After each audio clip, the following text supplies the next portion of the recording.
Pra comentar. Agora vamos para um momento React. React. Esse rapaz aqui, sabe quem é? Não. Vamos lá. Não sei. Tem um rapaz fazendo um desabafo honesto. Nós vamos ouvir o desabafo honesto. Algumas pessoas me enviaram isso aqui, vamos ver. Você provavelmente viu que eu postei um vídeo ontem aqui no Instagram mandando um recado para o Renan Santos, que é presidente do MBL. O vídeo, em poucos minutos, foi tomado de comentários e minha DM também. Na minha DM eu recebi algumas perguntas que eu não sei responder até agora. Então eu quero fazer esse vídeo aqui para compartilhar isso com vocês. Se tem uma coisa que me incomoda naquilo que eu defendo, é não saber responder algumas perguntas. Aconteceu a mesma coisa comigo quando eu estava aprendendo sobre o cristianismo, estava aprendendo a ser cristão. Eu não sabia responder muitas perguntas que ateus me faziam, e isso dava uma balançada na minha fé. Até que eu simplesmente falei, não, eu preciso ler a Bíblia, não dá pra ser cristão e não ler a Bíblia. Comecei a ler a Bíblia, e muitas coisas foram se encaixando, foram se acalmando. Só que não tem o manual do bolsonarismo. Eu fundamentalmente não entendo. Eu tô sendo franco aqui, honesto, tá? O porquê foi nomeado o Aras na PGR, sendo que o Aras é um petista. Não sei. Eu não sei responder. E isso aqui não é um ataque. Isso é simplesmente eu dizendo, eu não sei responder. Por que que o Bolsonaro vetou um projeto que acabaria com as decisões monocráticas no STF? Quando chega um MBLer pra me questionar sobre isso, eu não sei responder. Eu não sei. E eu, sinceramente, acho que você, que me segue e também é bolsonarista, não sabe responder isso. Porque não dá pra responder. Não dá. Hoje, a gente vê o Bolsonaro sendo vítima, enfrentando injustiças por conta de decisões monocráticas. Você entende o que eu quero dizer? Ele teve a oportunidade de simplesmente, dar o confirma e não fez. Por quê? Sabe, esse tipo de pergunta me incomoda. Tô sendo franco com você, tô sendo honesto. Me incomoda. Me incomoda porque eu não sei. E no fundo, eu não sei se eu não sei ou se eu só estou querendo negar a realidade. Pausa. Esse é o meu ponto. Eu vi gente xingando esse cara aí nos comentários. Não conheço ele.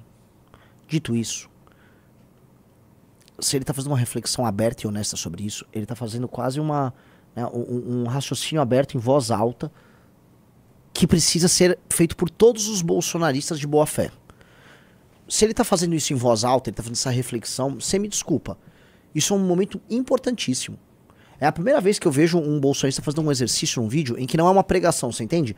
Ele tá fazendo uma reflexão sobre os próprios pensamentos, sobre as próprias contradições, sobre os próprios medos, e tá trazendo em público isso. E eu acho, gostem ou não, eu não sei, eu não conheço, gostem ou não dele, isto é um ato que a gente sempre falou, por que os bolsonaristas não fazem essa reflexão? Essa reflexão é importantíssima.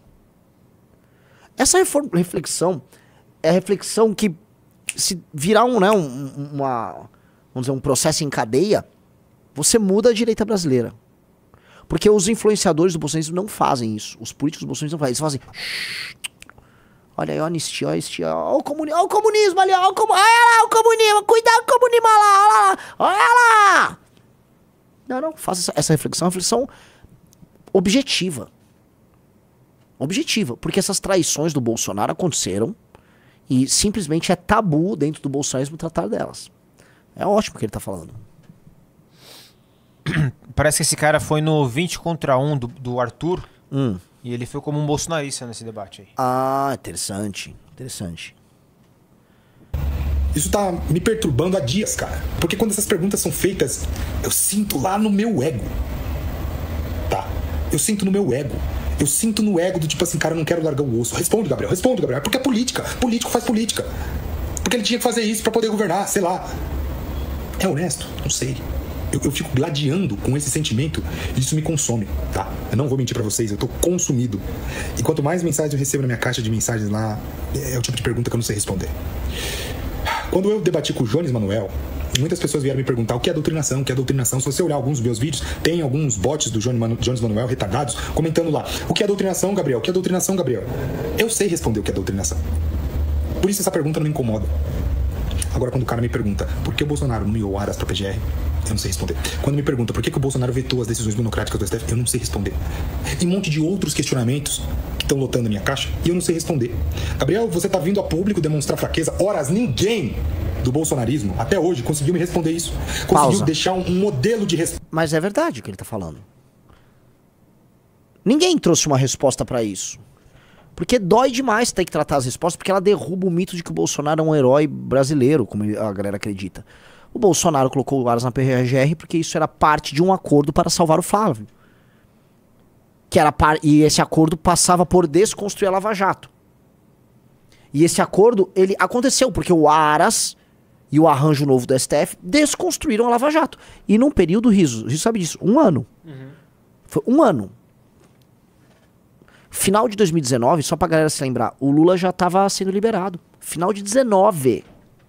Foi muito rápido. O processo foi assim, entendeu? Então não há como a gente ter uma resposta bacana sendo bolsonarista. Porque isso atinge, vamos dizer, a base do bolsonarismo. O Bolsonaro tomou uma decisão de trair a sua agenda em nome da salvação do seu filho corrupto. E a questão, mas o filho poderia ter sido vítima de uma perseguição por parte do STF, e essas coisas acontecem. Vamos supor, há uma perseguição injusta a um agente político por conta da posição dele. Não foi o caso do Flávio. O caso do Flávio era rachadinha, era nítido que ele fazia rachadinha, Queiroz, os dinheiros que circulavam. O Flávio só não foi preso porque esse acordo foi firmado. Porque senão o Flávio seria preso. E olha só a coisa como era louca. Num desdobramento da Operação Lava Jato. Não confie em mim. Hoje tem inteligência artificial, vai no Google. A Operação Furna da Onça, que pegou o Flávio Bolsonaro com rachadinha, e que pegou outros políticos da Alerj, deputados estaduais por rachadinha e outros crimes correlatos, é um desdobramento da Operação Lava Jato do Rio de Janeiro.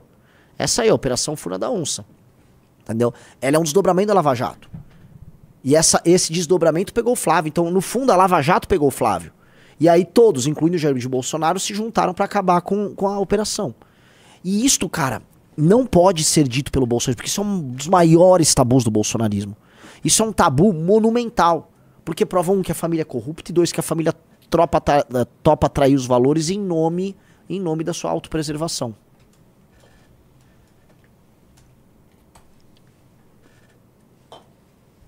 Muito louco, se chama Furna da Onça. Pois é. Nem tinha pensado nisso.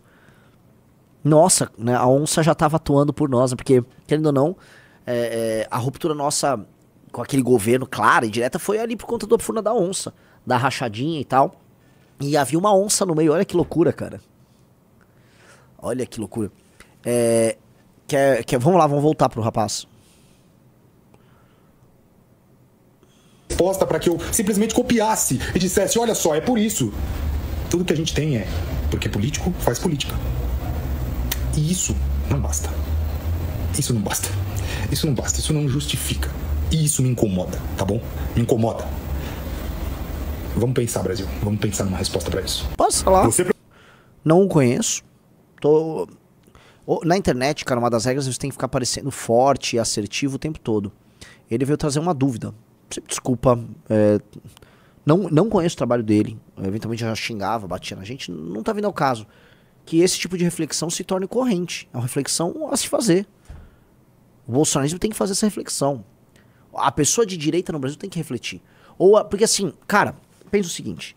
Se você tem antes de você ter um evento, vamos supor, vai ter uma empresa vai fazer um evento no dia, ou você vai ter um jogo de futebol. A reunião prévia, o nome que se dá isso é de briefing. Você faz um briefing. E nesse briefing você analisa as estratégias, arruma os detalhes e vai pra batalha, vai pro jogo. Depois, em inglês, eles têm o debriefing, em que você faz uma análise crítica do que você acertou, do que você errou, do que você vai manter, o que você vai alterar. Com o tempo do debriefing, você faz depois uma revisão histórica. Aí você vai pegar a totalidade das decisões tomadas ali naquele processo, vai colocar isso dentro de processos maiores e você vai fazer uma análise. Tanto o bolsonarismo não fez um debriefing da derrota eleitoral de 22, e tampouco eles fizeram uma análise histórica. Porque o debriefing eles perderam por causa disso, porque eles racharam a direita e enfraqueceram e perderam o discurso ético. E depois ainda veio os danos da pandemia. Mas na análise histórica, tá, a traição do Bolsonaro tem que ser contextualizada dentro de um processo que já iniciava em 2016, que é aquela famosa declaração você sabe, Riso, vamos juntar com todo mundo, com o Supremo e tudo mais, do Romero Jucá, que falou assim, vamos criar um bloco para parar essa Lava Jato. E aí o Bolsonaro cai do céu porque o sistema se junta e pega um presidente fraco como o Bolsonaro, coloca ele de refém, ele era fraco, e obriga ele a fazer várias traições. E ele topa, ele achou bom, ele achou que estava sendo esperto ali. Tanto que o Eduardo falou, olha, é bom que solte o Lula, que aí volta a polarização e a gente ganha. Esse era o raciocínio desses caras. E como a direita estava completamente apaixonada, alienada e não fazia raciocínio crítico, que é isso que o cara tá fazendo. Esse cara tá fazendo um raciocínio crítico, uma leitura crítica do processo. Porque eles estavam apaixonados, completamente apaixonados, e aí, assim, milhares de influenciadores mentindo. Ah, é Brasil! Ah, se alguém falou mal é comunista, tal. As pessoas foram caindo no precipício.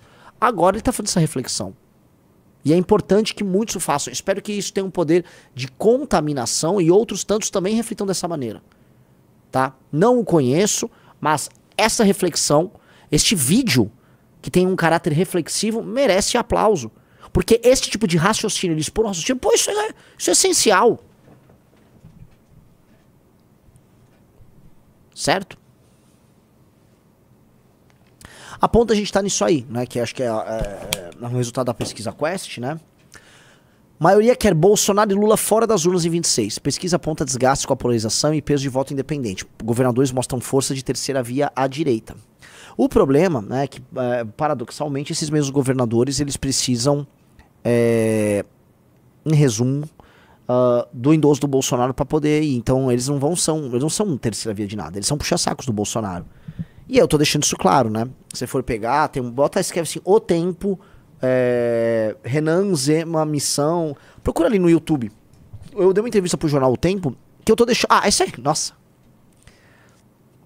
Põe na tela. Pra deixar bem claro pra todo mundo. O líder da missão ataca aliados de Bolsonaro. Zema é rêmora de Bolsonaro e Tarcísio é puxa-saco. Renan Santos, os fundadores do MBL, disse que a direita brasileira se perdeu na idolatria ao presidente e em brigas internas. Entendeu? Tem um vídeo disso, tá? Eu tô deixando claro, porque não adianta eles quererem pagar agora de isentos independentes do Bolsonaro. Ninguém foi independente. Todo mundo enfiou as pessoas numa pira, né? Sabe o flautista de Hamelin, né? Aquele flautista que fica tocando lá uma flauta e aí os ratos vão atrás dele e tal. Eles ficaram lá tocando a flauta, a galera ficou totalmente iludida. É essa loucura, cara. E todo mundo botou as pessoas numa ilusão. Aquilo foi uma grande ilusão. As pessoas se perderam numa ilusão e perderam a capacidade de raciocinar e fazer uma leitura crítica do que estava acontecendo ao redor delas. Elas foram levadas nesse efeito manada. Isso é perigoso. Vamos lá, vamos ver o trecho. Ali de alguns aliados, alguns nomes da direita que se colocam, o senhor avaliou como oportunistas, o senhor acha que o governador Romeu Zema seria um desses nomes, ou não? Junto ao bolsonarismo, sim, com certeza. Com certeza, porque o Bolsonaro cometeu muitos erros e a postura dele, do partido dele, foram de ficar aquele peixe que fica rodando, é uma rêmora ao lado do tubarão. Ele é uma rêmora do tubarão Bolsonaro. E eles ficam ali montando estratégias sobre como suceder o Bolsonaro, como puxar o saco da maneira mais interessante do Bolsonaro. Eu acho isso muito ruim, isso não é coisa de líder. O Bolsonaro cometeu muitos erros e o Zema nunca abriu a boca para falar dos erros do Bolsonaro. Então, quando o Bolsonaro, por exemplo, colocou o Aras na PGR para salvar o próprio filho e para destruir a Operação Lava Jato, o Zema não abriu a boca. Quando o Bolsonaro rompeu o teto, o Zema supostamente é um liberal com o Partido Novo, rompeu o teto 11 vezes no mandato dele, botou uma PEC kamikaze para destruir o orçamento público, o Zema tava lá, né? Ele ou ficava quieto ou apoiava. Quando o Bolsonaro cometeu atrocidades na pandemia, o Zema ficava quieto também. Então, esse é um postura de líder? Ser líder pro Zema, ou também pro Ratinho, pro Caiado, é ficar assim, aguardando a decisão do Bolsonaro. É isso? É assim que vai mudar o Brasil? É assim que vai enfrentar o Centrão? É assim que vai resolver as contas públicas?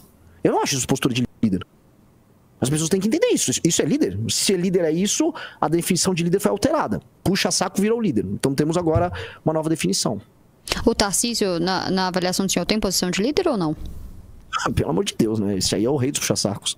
O Tarcísio, assim, tem uma cena que eu acho que é uma das cenas mais patéticas que eu já vi na política brasileira, que o Bolsonaro, né, tinha uma manifestação que nem foi o Bolsonaro que organizou, que era contra o Alexandre de Moraes, mas aí o Bolsonaro resolveu levar o caminhão do som dele.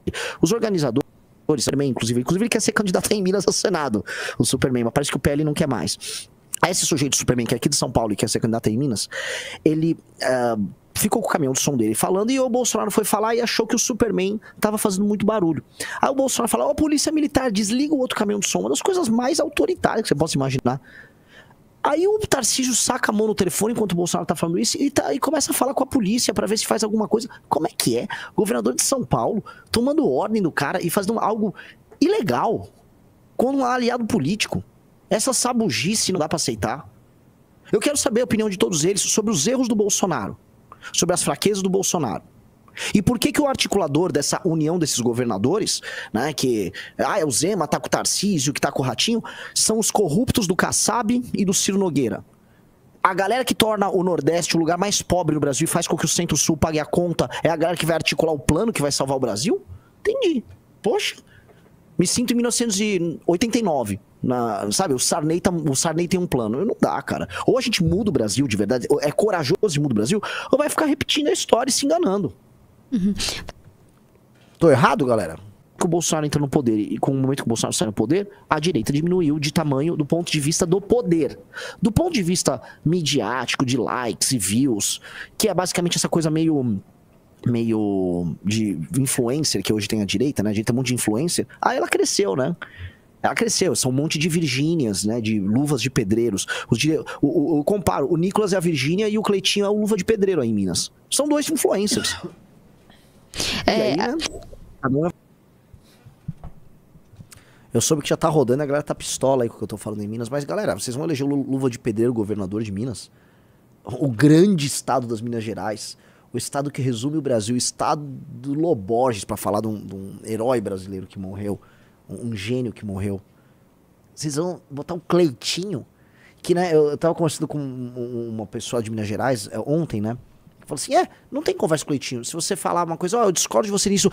Você não é povo então, você não é povo, você não gosta de povo. Porque eu tô com o povo, você não sabe como é que o povo vive. Que o povo que é isso, o povo que é aquilo, que é aquele discurso mais baixo. Que assim, se você discorda de uma política que ele defende que é objetivamente errada, você tá contra o povo. E ele é o povo porque ele se veste igual um chinelento, né? Tá, entendi. Basicamente assim, é a luva de pedreirização da política. Nós vamos pegar os piores e colocar no poder porque eles aparentam ser povo. É isso? Vocês vão botar o luva de pedreiro pra governar Minas Gerais?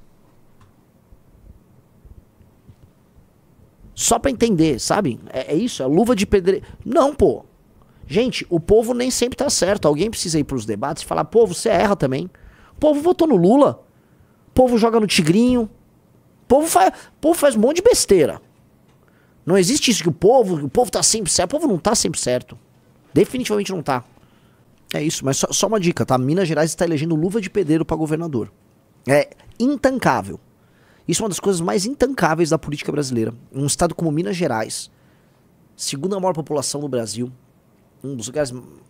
Cara, talvez o estado mais místico, mais mágico de todos, na mão do luva de pedreiro. Vocês, mineiros, o que vocês estão fazendo? Tá? Bizarro. E alguém tem que falar a verdade, né? Então eu falei, pô, tô no Jornal Tempo, eu vou falar isso, porque vamos ver se a galera acorda.